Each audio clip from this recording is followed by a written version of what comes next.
Hello and welcome to HRBC show called Let's Talk. So today we have Virginia Beach's favorite delegate, Delegate Karen Greenhalgh. Hey, Hi, Nina. How are you? I'm good. Would you like to tell us a little about yourself? Sure. So, born and raised right here in Hampton Roads. I was born in Portsmouth. Always lived here, never left.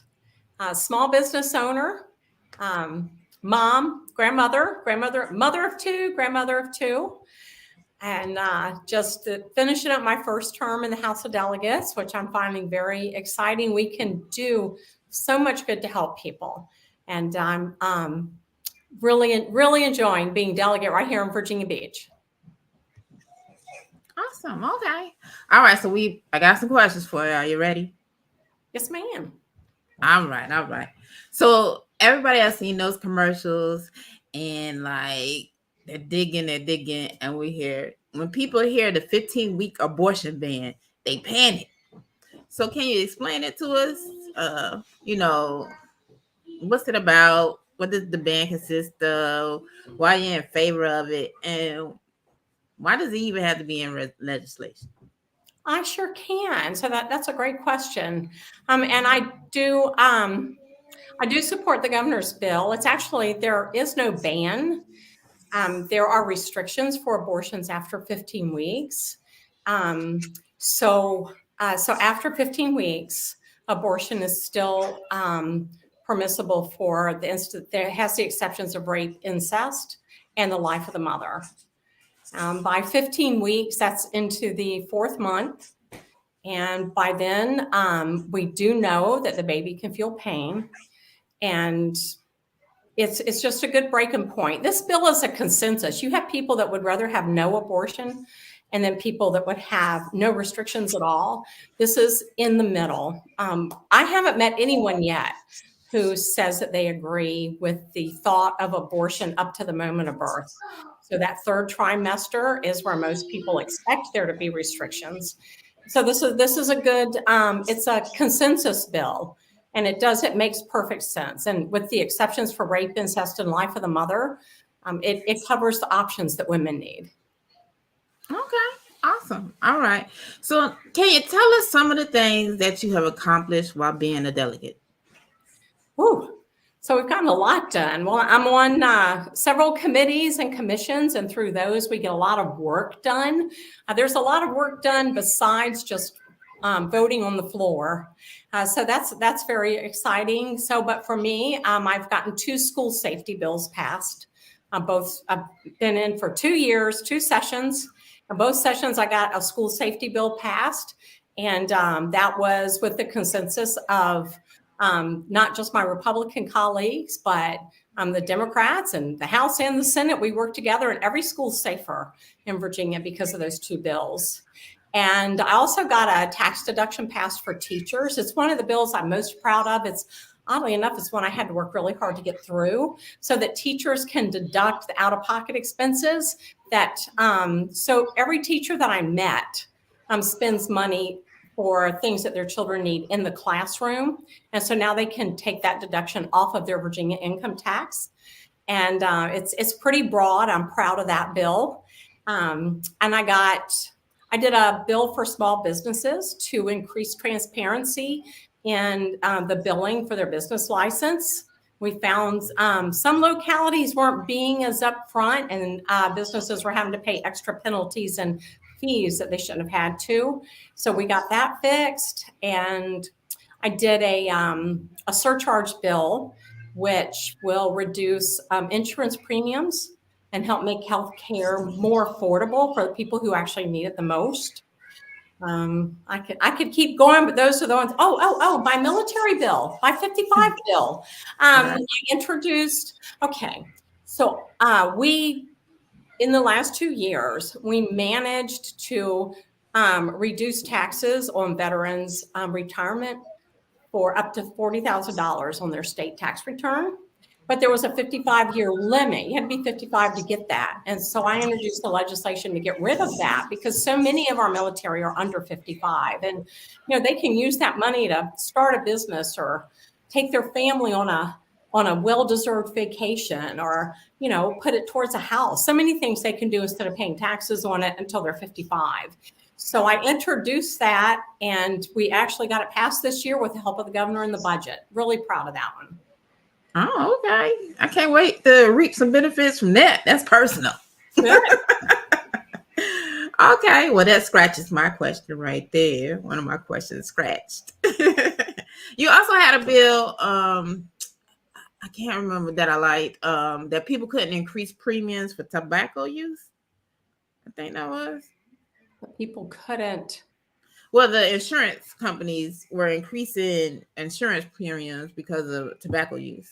Oh, yeah, that's okay. So most people hadn't. You did your homework. Most people haven't heard of my tobacco surcharge bill. The way that worked, I'm on the Joint Commission for Healthcare, and they did a study and found that most tobacco use is younger people.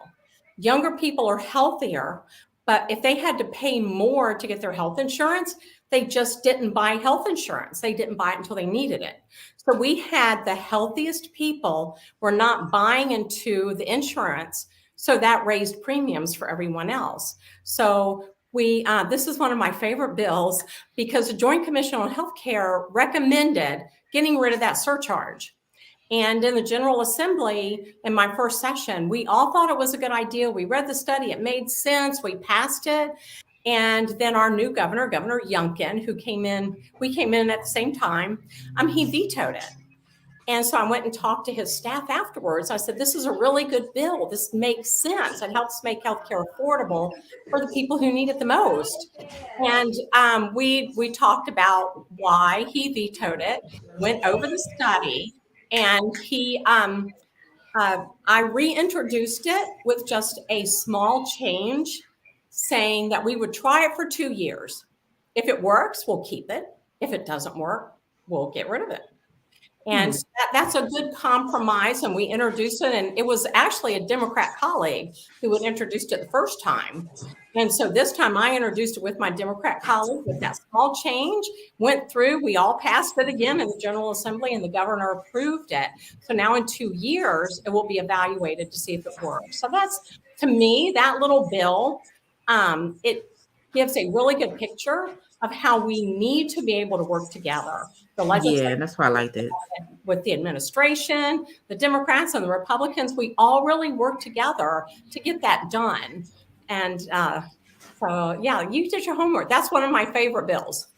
Yeah, that's why I like that one, because I saw both of y'all were on there, and I was like, okay, that's what the people need. We need y'all to put party aside. I mean, not all the time. I know I'm not in a dream world that you can just let your Republicanness go, but the people need that compromise.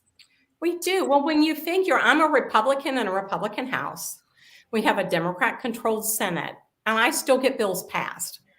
And I'm not the only one. We have people who are very much willing to work together and figure out what's the goal of the bill and how can we figure out how to get that done, that we can all agree.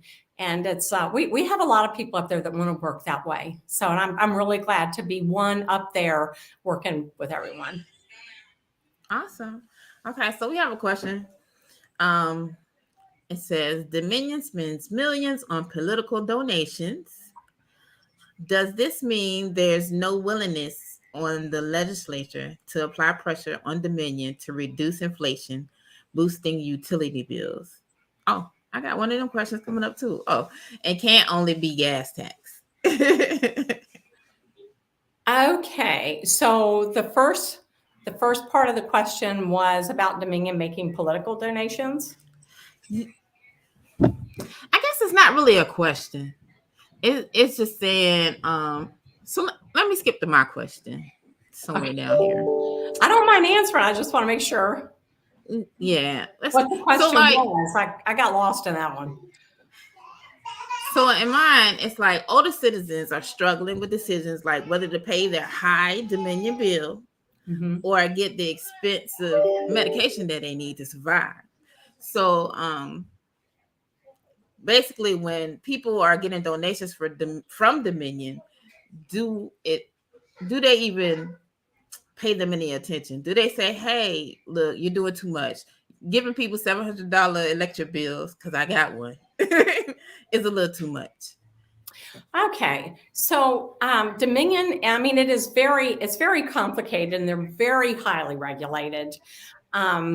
So the bottom line is that I will always work to cut the energy costs for our citizens, because right now in my district, I have from Kempsville, the Kempsville side of Virginia Beach, and with my new district, I go all the way over to Oceana. And I mean, these are people that are working hard or on fixed incomes, and the electric bills, it's a struggle because everything's going up. The average Virginian is spending $700 more a month just on gas and food. So anything that we can do to lower the energy bills. And I think the question about the donations might be something along the lines of, if Dominion makes donations, do we vote a certain way? And I can tell you, I don't. I look at what's best for the people that are in my district, and for everyone in the state. I mean, we all have to keep electricity costs down. It's a priority, very much so. Okay, so like when y'all set those committees for, like, say, regulating Dominion, right? Do y'all even look at if they receive donations from them or not, or it's just, we trust you? So no, people always need to pay attention, but so I appreciate that. I'm not on any of the committees that provide oversight for Dominion, but I am one of the people that has to make the final vote to get it out of the House of Delegates. And we have, when we get together to discuss these bills, the ones who were in the committee that heard all of the testimony,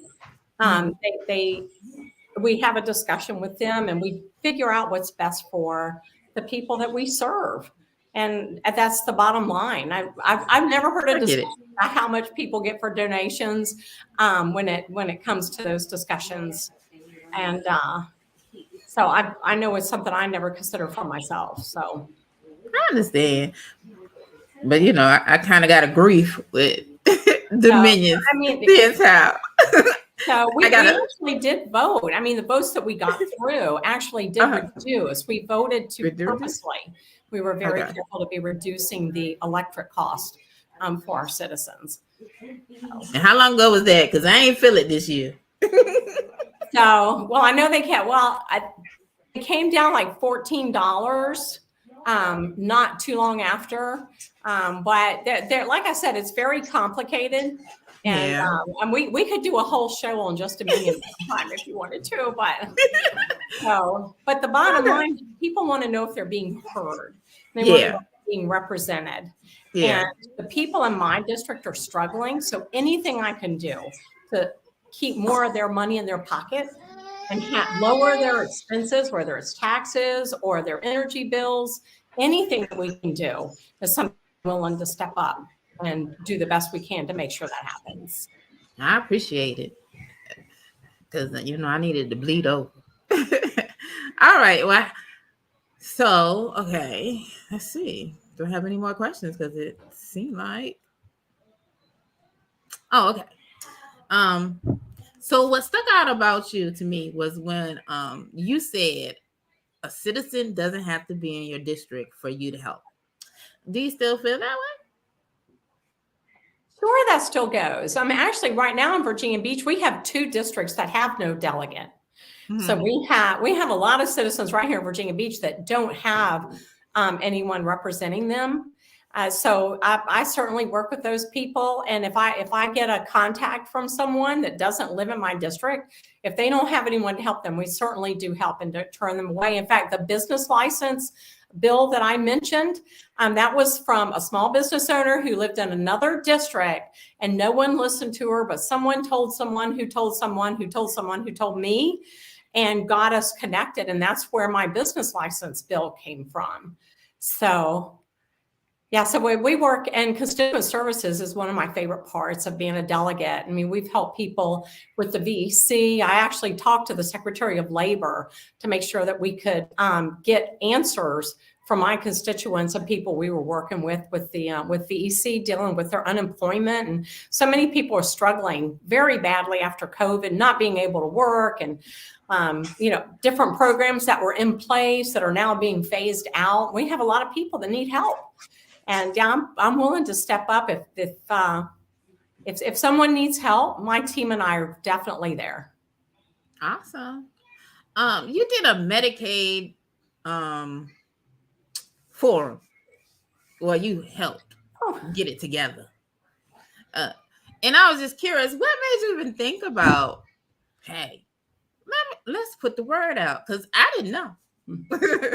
Well, that was the whole idea. As I said, I'm on the Joint Commission for Healthcare, and DMAS came to us, and social services, they came to us and said, okay, the federal government gave Virginia a lot of extra money during COVID, so anyone who applied for Medicaid got it.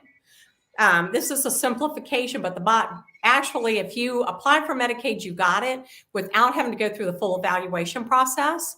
So there were a lot of people, they didn't want anyone to go in Virginia without health care that needed it.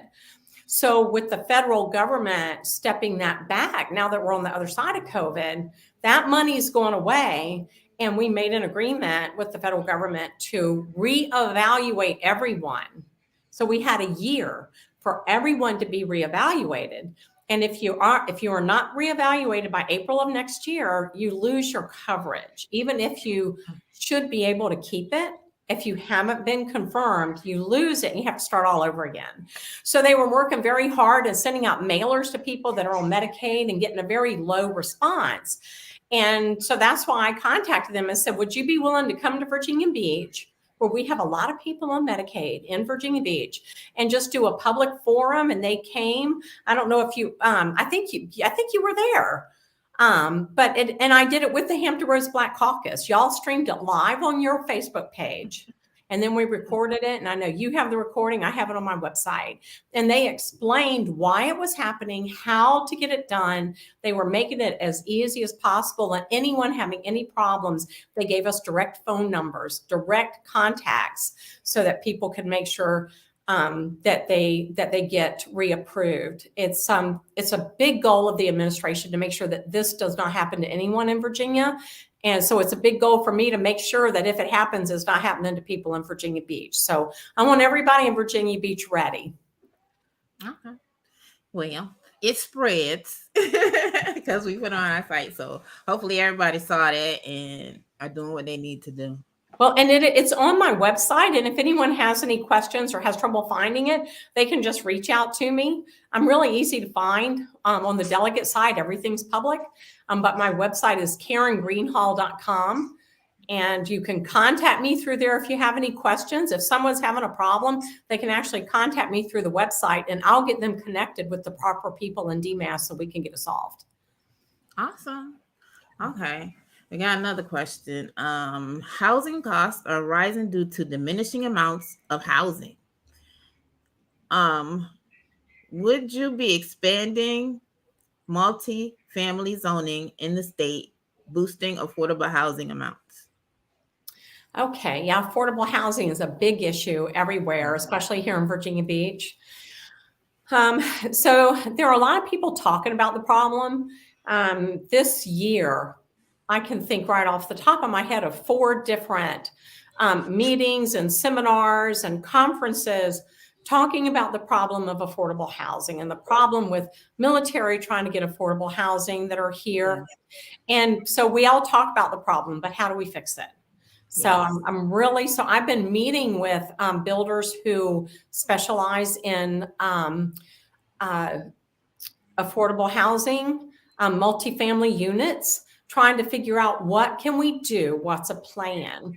And I met last week with the Coastal Virginia Building Industry Association, and they explained to me that 40% of the cost of all new construction, whether it's single family, multi-unit. 40% of the cost of all new construction is they attribute to regulation. And so that's huge. So if we can address whatever that problem is, that will certainly help bring down the cost of new housing. And so I've actually been talking to them this week, and a lot of it is regulatory. The hurdles that were put in place during COVID, everything got more complicated for everyone, and they've never been saved. A lot of those problems are still continuing. So if we can work on those, it's not always pass a law. Everybody says there ought to be a law, but sometimes it's a matter of working with the administration and saying, here's a problem. My constituent brought this problem to light, and what can we do to solve this? It'll help everybody in the state. And I actually end up doing that a lot. That's good. I appreciate it. You're welcome. I enjoy doing it. You're very welcome. All right. My last question. What are the top 3 things that you would like to accomplish if reelected? So that's a good one. Someone called me the other day, somebody who's known me for a long time, and he said, Karen, I know what you stand for, but I got to say, I've heard you say it so many times, you want to cut taxes and support the military. That and I said, it's subliminal messaging. But the most important thing is cut taxes. We cut the gas tax. We reduced the gas tax. We reduced the grocery tax. We got rid of the state portion, but the localities still have a tax on your groceries. And I don't think we should be paying taxes on food. I introduced that last year, and I'll bring that back again. To me, that's a priority. I would like to double the standard deduction for state income tax, because that helps everyone, but it helps the people that need help the most. It helps them the most. And I want to do that, and I want to make it permanent so people know that we're not going to take it back. So a permanent doubling of the standard, the tax deduction for your state income tax. And then supporting the military right now. I mean, we've done well with not taxing the retirement, but I have 3 bills I'm working on for next year for the military. So we're actually working on 3 and getting those drafted. So I'm really looking forward to that. So those are the most important things for me, is cut taxes and support the military. I also have, I have a lot I'm working on. And so the Minority Business Commission that was established just a couple of years ago by the General Assembly, it was never, right now, there's no one appointed. They haven't met in 2 years. So most of the appointees have just dropped off, either with retirement or changes. And so there are no active members. They're not meeting, and it expires next year. So I want to get that in code so that it doesn't go away. We'll get people appointed to it and keep it active so that our minority businesses have a voice to the administration, and we know what they need. How do you help people if you don't know what they need? Yeah. And then the same thing with the Asian American Pacific Islander.